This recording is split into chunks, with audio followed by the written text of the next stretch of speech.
নমস্কাৰ বন্ধুসকল, স্বাগতম জনালো আন এটা ভিডিঅ'লৈ। বন্ধুসকল, ফাইনেলি এছএছচি জিডি কনষ্টেবলৰ যিটো এডমিট কাৰ্ড 2025 সেইটো আহি গ'ল। হয় বন্ধুসকল, ঠিকে শুনিছে, SSC GD constable admit card 2025 আহি গ'ল। তো আপোনালোকে এই এডমিট কাৰ্ড কেনেকৈ ডাউনলোড কৰিব আপোনালোকক দেখাই আছোঁ।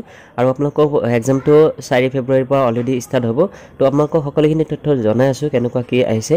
তো ইয়াতে আমাৰ যিটো ভিডিঅ'টো চাই আছে, ভিডিঅ'টোৰ ডেছক্ৰিপশ্যনত যিটো লিংক আছে, লিংকত ক্লিক কৰিলে আমাৰ যিটো অফিচিয়েল ৱেবছাইট newsapar.com আপোনালোকে এটা আহি পাব। বা আপোনালোকে ইয়াতে গুগলতো চাৰ্চ কৰিব পাৰে এনেকুৱা newsapar.com বুলি। যদি আপোনালোকে চাৰ্চ কৰে ব্ৰাউজাৰত, তাতে হ'লে আপোনালোকে এনেকুৱা পাই যাব।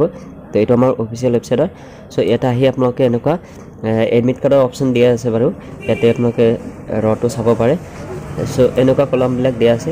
বাট আপোনালোকে ব্ৰেকিং নিউজৰ এটা পাব। এইবিলাক ইমান কষ্ট কৰিবও নালাগে, আপোনালোকে যদি ভিডিঅ'টো ডেছক্ৰিপশ্যনত ক্লিক কৰিলে আপোনালোকে এনেকুৱা পেজটো খোল খাব। তো এইখন পেজত যেতিয়া আহিব, অহাৰ পিছত আপোনালোকে এটা চাব পাৰিব যে এছএছচি জিডি কনষ্টেবল এডমিট কাৰ্ডৰ বিষয়ে সকলোখিনি দিয়া আছে। আৰু এটা আপোনালোকে নিশ্চয় চাব পাৰিব যে টোটেল আপোনাৰ ভেকেঞ্চি আহিছিলে 39,481 কনষ্টেবল পোষ্ট। আৰু এটা আপোনালোকৰ বেছ ডিপাৰ্টমেণ্টত আছে বাৰু, কিন্তু এটা টোটেল 39,481 পোষ্ট আহিছিলে, ৰিক্ৰুইটমেণ্ট আহিছিলে। আৰু এই এক্সামটো যে হ'ব এইটো আমাৰ কম্পিউটাৰ বেছ টেষ্ট হ'ব, অৰ্থাৎ CBT। আৰু আপোনালোকৰ এক্সামটো ষ্টাৰ্ট হ'ব 4 ফেব্ৰুৱাৰীৰ পৰা 25 ফেব্ৰুৱাৰীলৈকে এক্সামটো চলিব।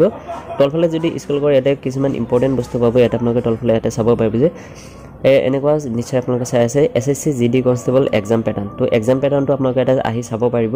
এক্সাম পেটাৰ্ণটো কেনেকুৱা, ইয়াতে টোটেল আপোনালোকৰ কুৱেশ্যন থাকিব 80, টোটেল মাৰ্ক থাকিব 160, এক্সাম সোমাই অৰ্থাৎ ডিউৰেশ্যনটো আপোনালোকৰ 60 মিনিট।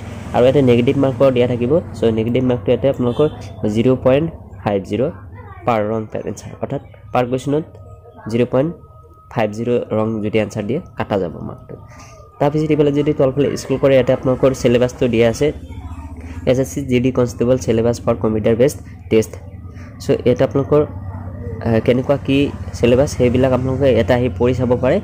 তাৰপিছত ইয়াতে চাব যে ফিজিকেল এফিচিয়েঞ্চি টেষ্টৰ বাবে কেনেকুৱা কি। তাৰপিছত SSC GD constable vacancy details. Vacancy ইয়াতে চাব যে BSFত আপোনালোকৰ ভেকেঞ্চি কিমান আছিলে, কেনেকুৱা মেলৰ কাৰণে ফিমেলৰ কাৰণে। টোটেল আপোনালোকক অলৰেডিটো কৈ দিছোঁ। বাকী আপোনালোকক এতিয়া এডমিট কাৰ্ড ডাউনলোড কৰা দেখাই আছোঁ কেনেকৈ ডাউনলোড কৰিব। চ' ইয়াতে চাব যে এছএছচি জিডি এপ্লিকেশ্যন ষ্টেটাছ আৰু এডমিট কাৰ্ড দুয়োটা ইয়াতে দিয়া আছে। প্ৰথমে যিহেতু আমি ইয়াতে আমাৰ আছামৰ পৰা যিহেতু আমি চাই আছোঁ, তো আছামৰ কাৰণে ইয়াতে চাব যে আছাম, অৰুণাচল প্ৰদেশ, মণিপুৰ, মেঘালয়, ত্ৰিপুৰা, নাগালেণ্ড, মিজোৰাম। ইয়াৰ বাবে আপোনালোকৰ যিটো ষ্টেটাছ চেক এইটো ইয়াতে আহি আপোনালোকে এপ্লিকেশ্যন ষ্টেটাছ চেকটো ইয়াতে আহি কৰিব পাৰে। আৰু এডমিট কাৰ্ডৰ কাৰণে ইয়াতে আপোনালোকে ক্লিক কৰিব লাগিব। তো এডমিট কাৰ্ড এপ্লাই কৰাৰ কাৰণে ডাউনলোড কৰাৰ কাৰণে ইয়াতে ক্লিক কৰিব। তো ক্লিক কৰিলে আপোনালোকৰ সন্মুখত এনেকুৱা ইণ্টাৰফেচ আহিব। আৰু ইয়াতে আহি আপোনালোকৰ ৰেজিষ্ট্ৰেশ্যন নম্বৰ, পাছৱাৰ্ড আৰু ইয়াতে কেপচাটো ফিল কৰিব। এই কেপচাটো আপোনালোকে ইয়াতে বহাব লাগিব। ইয়াতে বেলেগৰ মানে যাৰ যেনেকুৱা এনেকুৱা চেঞ্জ হৈ থাকে বস্তুটো। তো আপোনাৰ যেনেকুৱা আহে চেম টু চেম বহাই কিনে আপোনালোকে এটা লগ ইন কৰিব। লগ ইন কৰাৰ পিছত আপোনালোকৰ এই বস্তুটো মানে এডমিট কাৰ্ডখন ডাউনলোড কৰা অপশ্যনটো বাটনটো পাই যাব। চ' এইটো আছিলে চিম্পল প্ৰচেছ এটা। যদি ভিডিঅ'টো ভাল লাগিছে প্লিজ লাইক কৰিব। আৰু আমাৰ হোৱাটছআপ বা টেলিগ্ৰাম গ্ৰুপত জইন হৈ ল'ব এনেকুৱা ইনফৰ্মেশ্যন আপডেটবিলাক পোৱাৰ বাবে। চ' প্লিজ আপোনালোকে হোৱাটছআপ আৰু টেলিগ্ৰাম গ্ৰুপত জইন হৈ ল'ব। আজিলৈকে মানে পাই যায়।